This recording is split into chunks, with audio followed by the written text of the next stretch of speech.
صحیح بخاری کی ایک حدیث پیش کرتا ہوں جس سے آپ کو اندازہ ہوگا کہ تابعین کو نبی کریم صلی اللہ علیہ وآلہ وسلم اور صحابہ کرام علیہم رضوان کے زمانے کی لیلۃ القدر سے کس قدر پیار تھا، اور کس تجسس اور کیسے خوبصورت جذبات کے ساتھ مختلف بہانوں سے صحابہ سے حضور کی لیلۃ القدر کے واقعات پوچھتے تھے۔ صحیح بخاری کی حدیث حضرت ابو سلمہ رحمہ اللہ جو کہ ایک تابعی ہیں اور حضرت عبد الرحمن بن عوف رضی اللہ تعالیٰ عنہ کے بیٹے ہیں، یہ ایک بہت بڑے عالم اور فقیہ تھے اور صحابی رسول حضرت ابو سعید خدری رضی اللہ تعالیٰ عنہ کے دوست تھے۔ حضرت ابو سلمہ فرماتے ہیں کہ میں اپنے دوست حضرت ابو سعید خدری رضی اللہ تعالیٰ عنہ کی بارگاہ میں حاضر ہوا اور عرض کی کہ کیوں نہ آج ہم فلاں باغ میں سیر کے لیے چلیں، سیر بھی ہو جائے گی اور اسی بہانے کچھ باتیں بھی کر لیں گے۔ اب سیر کیا کرنی تھی، ان کا ارادہ یہ تھا کہ ان کو سیر پر لے جاؤں گا اور سیر کے بہانے کچھ محبوب کا ذکر بھی ہو جائے گا، اور خاص طور پر حضور اکرم صلی اللہ علیہ وآلہ وسلم کے زمانے کی لیلۃ القدر میں رونما ہونے والے واقعات ان سے سن لوں گا۔ دیکھیے، جب انسان کو کسی سے حقیقی پیار ہو جاتا ہے نا تو وہ مختلف بہانوں سے اپنے یار کی باتیں کرتا ہے۔ اب جب یہ روانہ ہوئے تو حضرت ابو سلمہ رضی اللہ تعالیٰ عنہ نے حضرت ابو سعید خدری رضی اللہ تعالیٰ عنہ سے پوچھا، حدثنی ما سمعت من النبی صلی اللہ علیہ وآلہ وسلم فی لیلۃ القدر، شب قدر کے متعلق آپ نے جو نبی کریم صلی اللہ علیہ وآلہ وسلم سے سنا ہے کچھ اس کے متعلق مجھے بھی بتائیے۔ حضرت ابو سعید خدری رضی اللہ تعالیٰ عنہ نے نبی کریم صلی اللہ علیہ وآلہ وسلم کے زمانے کی لیلۃ القدر کا ایک دلچسپ واقعہ بیان کیا۔ آپ نے فرمایا کہ نبی کریم صلی اللہ علیہ وآلہ وسلم نے ماہ رمضان کے پہلے عشرے میں اعتکاف کیا، فاعتکفنا معه فأتاه جبریل فقال ان الذي تطلب امامك، ہم صحابہ نے بھی آقا کریم صلی اللہ علیہ وآلہ وسلم کے ساتھ اعتکاف کیا اور جبریل امین نازل ہوئے اور بتایا کہ آپ جس کی تلاش میں ہیں وہ آگے ہے، یعنی ابھی جس پہلے عشرے میں آپ لیلۃ القدر کو تلاش کر رہے تھے اس میں لیلۃ القدر نہیں تھی، لیلۃ القدر ابھی اس سے آگے ہے۔ چنانچہ نبی کریم صلی اللہ علیہ وآلہ وسلم نے دوسرے عشرے میں بھی اعتکاف کیا اور ہم صحابہ نے بھی حضور اکرم صلی اللہ علیہ وآلہ وسلم کے ساتھ دوسرے عشرے میں پھر اعتکاف کیا۔ اب ایک مرتبہ پھر جبریل امین آئے اور آ کر بتایا کہ آپ جس کی تلاش میں ہیں وہ آگے ہیں۔ اب یہاں ایک روایت میں یہ الفاظ ملتے ہیں کہ اس وقت صحابہ کرام علیہم رضوان اپنے گھروں کو روانہ ہو چکے تھے کیونکہ 20 دن مسلسل اعتکاف کے گزر چکے تھے، لیکن نبی کریم صلی اللہ تعالی علیہ وآلہ وسلم نے 20 رمضان المبارک کی صبح کو خطبہ دیا اور خطبے میں فرمایا کہ جس نے میرے ساتھ اعتکاف کیا تھا وہ لوٹ کے آ جائے اور پھر اعتکاف کرے، کیونکہ مجھے لیلۃ القدر دکھائی گئی ہے اور بلا دی گئی ہے۔ اب یہاں مختلف روایات ہیں، اس مقام پر ایک روایت میں یہ آتا ہے کہ تم لیلۃ القدر کو آخری عشرہ کی طاق راتوں میں تلاش کرو۔ اب یہاں نبی کریم صلی اللہ علیہ وآلہ وسلم نے اپنے خواب کا ذکر کیا کہ حضور اکرم صلی اللہ علیہ وآلہ وسلم کو کیا دکھایا گیا ہے۔ فرمایا انی رأیت کأنی اسجد فی تین وماء، فرمایا میں نے خود کو یوں دیکھا کہ گویا کہ میں مٹی اور پانی میں سجدہ کر رہا ہوں، یعنی اس وقت کی لیلۃ القدر کی ایک علامت دکھائی گئی کہ اس رات نبی کریم صلی اللہ تعالی علیہ وآلہ وسلم یوں سجدہ کریں گے کہ مٹی اور بارش کی برسات کی وجہ سے زمین پر گارا ہوگا۔ حضرت ابو سعید خدری رضی اللہ تعالیٰ عنہ ارشاد فرماتے ہیں کہ اس وقت مطلع اس قدر صاف تھا کہ آسمان پر بادلوں کا نام و نشان تک نہ تھا۔ فرمایا لیکن ہم کیا دیکھتے ہیں کہ اچانک آسمان پر ایک پتلا سا بادل کا ٹکڑا آیا، اور ایک روایت میں ہے کہ دیکھتے ہی دیکھتے ہمارے سروں کے اوپر بادل کا وہ ٹکڑا پھیل گیا۔ نماز کی تکبیر ہوئی، نبی کریم صلی اللہ علیہ وآلہ وسلم نے نماز پڑھی، کہا کہ مسجد کی چھت کھجور کی شاخوں سے بنی ہوئی تھی، لیکن اس وقت اس قدر برسات ہوئی کہ مسجد کی چھت سے پانی ٹپکنے لگا۔ فرأیت رسول اللہ صلی اللہ علیہ وآلہ وسلم یسجد فی الماء والطین،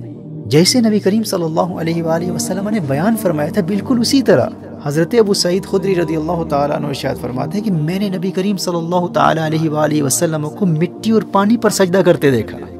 حتی رأیت اثر الطین فی جبہتہ، یہاں تک کہ میں نے نبی کریم صلی اللہ تعالیٰ علیہ وآلہ وسلم کی پیشانی پر خاک طیبہ کا اثر دیکھا۔ طیبہ کی مٹی آقا کی پیشانی کے بوسے لے رہی تھی۔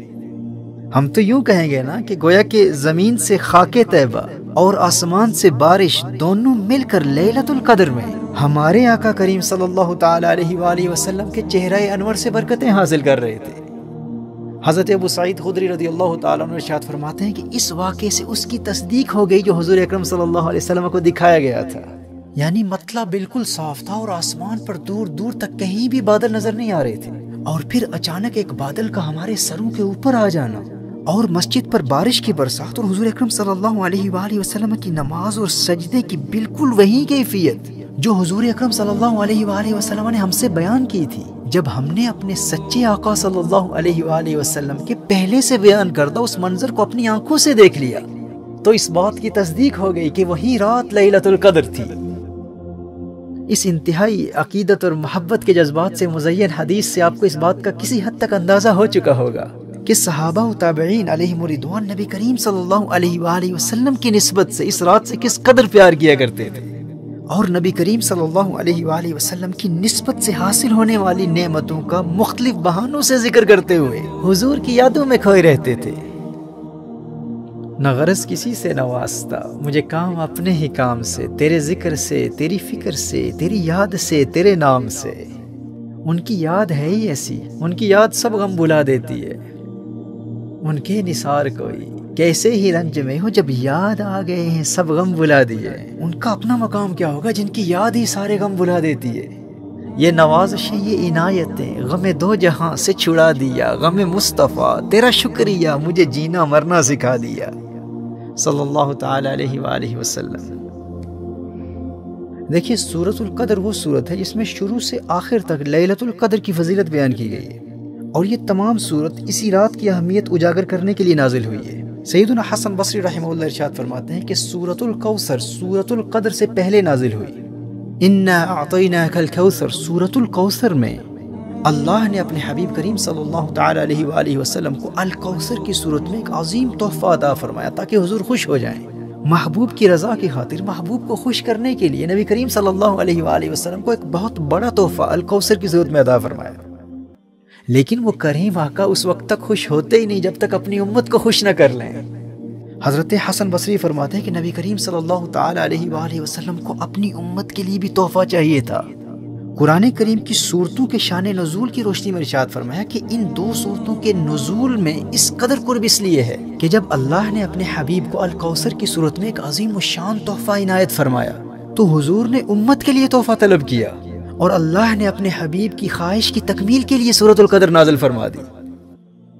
گویا کہ اللہ ارشاد فرما رہا ہے، محبوب تجھے خوش کرنے کے لیے تجھے تحفہ دیتا ہوں، انا اعطیناک الکوثر، اور اگر امت کی خوشی کے بغیر تو خوش نہیں ہوتا تو انا انزلناہ فی لیلۃ القدر، نزول سورۃ القدر کے ذریعے تیری خوشی کی خاطر، تیرے صدقے تیری امت کو لیلۃ القدر کا تحفہ عطا کرتا ہوں۔ تو نبی کریم صلی اللہ علیہ وآلہ وسلم کے سچے عاشق یہ جو پورا سال بے چینی سے اس رات کی راہ دیکھتے ہیں، اور ہر سال ماہ رمضان میں اس خاص رات کی تلاش اور اس کے حصول کے انتظار میں بےتاب رہتے ہیں، ایسا کیوں ہوتا ہے؟ کیونکہ یہ حضور کے عاشقوں اور حضور کے غلاموں کے لیے اللہ کی بارگاہ سے حضور کا دلوایا ہوا ایک خاص تحفہ ہے۔ یہ ہے لیلۃ القدر۔ کس قدر محرومی ہے اس شخص کی جو غفلت کی وجہ سے اس قدر والی رات کی قدر نہ کر سکا۔ حضرت ابو بکر الوراق رحمہ اللہ ارشاد فرماتے ہیں کہ اس رات کو قدر والی رات کہا ہی اسی لیے جاتا ہے کہ زمانے میں جس کی کوئی قدر نہ کرتا ہو، اگر وہ عبادت کے ذریعے اس ایک رات کی قدر کر لے تو یہ قدر والی رات اس بے قدرے کو بھی صاحب قدر بنا دیتی ہے۔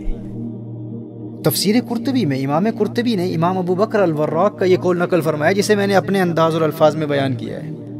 میرے دوستو، میری بھائی اور میری بہنوں، حضور سے سچی محبت کرنے والا سستی اور غفلت کی وجہ سے حضور کے دلوائے گئے اس تحفے کی کبھی بے ادبی نہیں کر سکتا۔ اسی لیے گزشتہ بیان میں اس رات کو تلاش کرنے کے مختلف طریقوں اور اس رات کی فضیلت اور حکم کے حوالے سے اسلام کے اصولوں اور شریعت مطہرہ کی ترجیحات کی روشنی میں جو 12 نکات میں نے بیان کیے ہیں، اور ابھی تو انگلش میں لیلۃ القدر 12 پوائنٹ ایکشن پلان بھی چھپ چکا ہے، اس کے ہر پوائنٹ پر عمل کرنے کی بھرپور کوشش کرنی ہے۔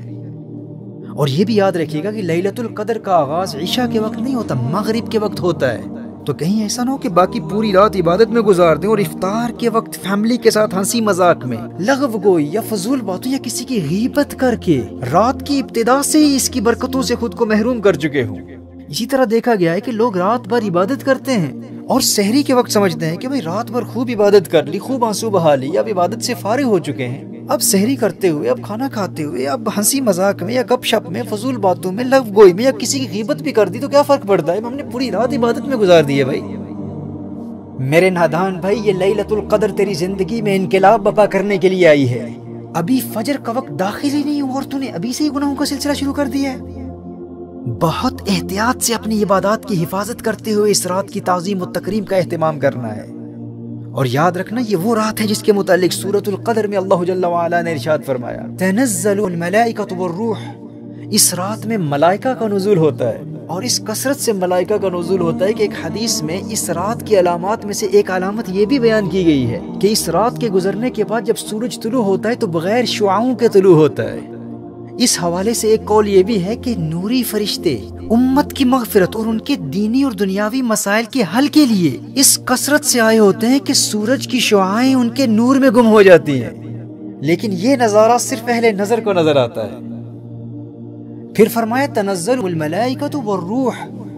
پورے سال میں صرف ایک ہی رات ایسی ہے جب قرآن اور لیلۃ القدر کی صورت میں امت کو دیے گئے اس خاص تحفے کا جشن منانے کے لیے تمام فرشتوں کے سردار خود جبریل امین بھی تشریف لاتے ہیں۔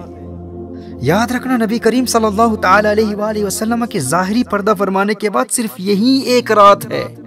پورے سال میں صرف یہی ایک رات ہے جس میں جبریل امین حضور کے عاشقوں سے، حضور کے غلاموں سے ملاقات کے لیے خود تشریف لاتے ہیں۔ یہاں اللہ جل وعلا یاد دلا رہا ہے یہ کوئی عام رات نہیں ہے، اس رات تمہارے پاس اسے بھیج رہا ہوں جسے فقط اپنے محبوب کے پاس بھیجا کرتا تھا۔ میرے بھائی اور میری بہنوں، اس رات کو قدر والی رات اس لیے بھی کہا جاتا ہے کیونکہ اللہ نے سب سے زیادہ قدر والے فرشتے کو سب سے زیادہ قدر والی کتاب کے ساتھ سب سے زیادہ قدر والے رسول کے پاس بھیجا، اور اب قیامت تک سب سے زیادہ قدر والے رسول کے صدقے سب سے زیادہ قدر والی امت کی طرف صرف اسی رات سب سے زیادہ قدر والا فرشتہ خود آیا کرے گا۔ اسی لیے تو یہ رات قدر والی رات ہے۔ یہ وہ رات ہے جس سے جبریل امین بھی پیار کرتے ہیں اور نبی کریم بھی پیار کرتے ہیں صلی اللہ تعالی علیہ وآلہ وسلم۔ ہمیں اس رات سے اسی لیے تو پیار ہے نا کیونکہ یہ حضور کے دور کی رات ہے، یہ رات مصطفیٰ کے زمانے کی رات ہے، سجدے سے آج سر نہ اٹھانے کی رات ہے، گل کر دو سب چراغ کے اندر ہو روشنی، یہ رات تو دلوں کو جلانے کی رات ہے۔ کس قدر محرومی ہے اس شخص کی جو اس رات زندہ تو ہو لیکن اپنے مردہ دل کو زندہ نہ کر سکا۔ یہ رات مصطفیٰ کے زمانے کی رات ہے، سجدے سے آج سر نہ اٹھانے کی رات ہے، گل کر دو سب چراغ کے اندر ہو روشنی۔ اگر باطنی روشنی چاہتے ہو تو ظاہری چراغوں کو بجھانا پڑے گا، اپنی آنکھوں کو بند رکھنا پڑے گا، دنیا کے حسن سے کنارہ کرنا پڑے گا، پھر دل کی آنکھ کھلے گی۔ ہو دید کا جو شوق تو آنکھوں کو بند کر، ہے دیکھنا یہی کہ نہ دیکھا کرے کوئی۔ اور پھر کہتے ہو کہ انہیں دیکھنا چاہتا ہوں لیکن دنیا کی چراغوں کو بجھانے کے لیے بھی تیار نہیں ہوں، چاہتا ہوں کہ دل کی آنکھ کھل جائے لیکن میں یہ ظاہری آنکھیں بند تو نہیں کر سکتا، میں موویز بھی دیکھوں گا، بدنگاہی بھی کروں گا، لیکن انہیں بھی دیکھنا چاہتا ہوں۔ کوئی قربانی دینے کے لیے تیار نہیں ہو سکتا لیکن انہیں دیکھنا چاہتا ہوں۔ دنیا کے ہر کام کے لیے قربانی دینے کے لیے تو تیار ہے لیکن ان کی رضا، ان کی خوشی کے لیے کچھ قربان نہیں کر سکتا۔ تو نے عشق کو کھیل سمجھ رکھا ہے۔ کل تک جو قوم کھیلتی تھی شمشیروں کے ساتھ آج فلمیں دیکھتی ہے ہمشیروں کے ساتھ۔ تو شمشیروں کے ساتھ کھیلنے والا تھا، آج اپنی بہنوں کے ساتھ موویاں دیکھنے والا بن گیا اور پھر ان سے محبت کا دعویٰ بھی ہے۔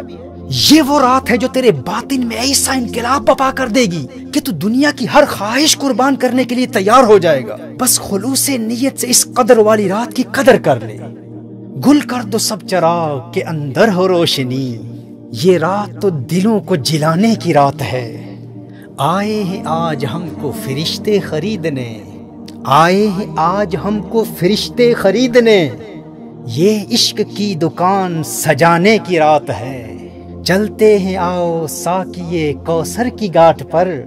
یہ حشر تک کی پیاس بجھانے کی رات ہے۔ آہوں سے سسکیوں سے دعا سے درود سے، عرش خدا کا پایا ہلانے کی رات ہے۔ پہچانتے بھی ہو کہ نہیں اپنے آپ کو، آئینہ زندگی کو دکھانے کی رات ہے۔ سجدوں کے ساتھ ساتھ مظفر حیات کو، گرویدہ جہاد بنانے کی رات ہے۔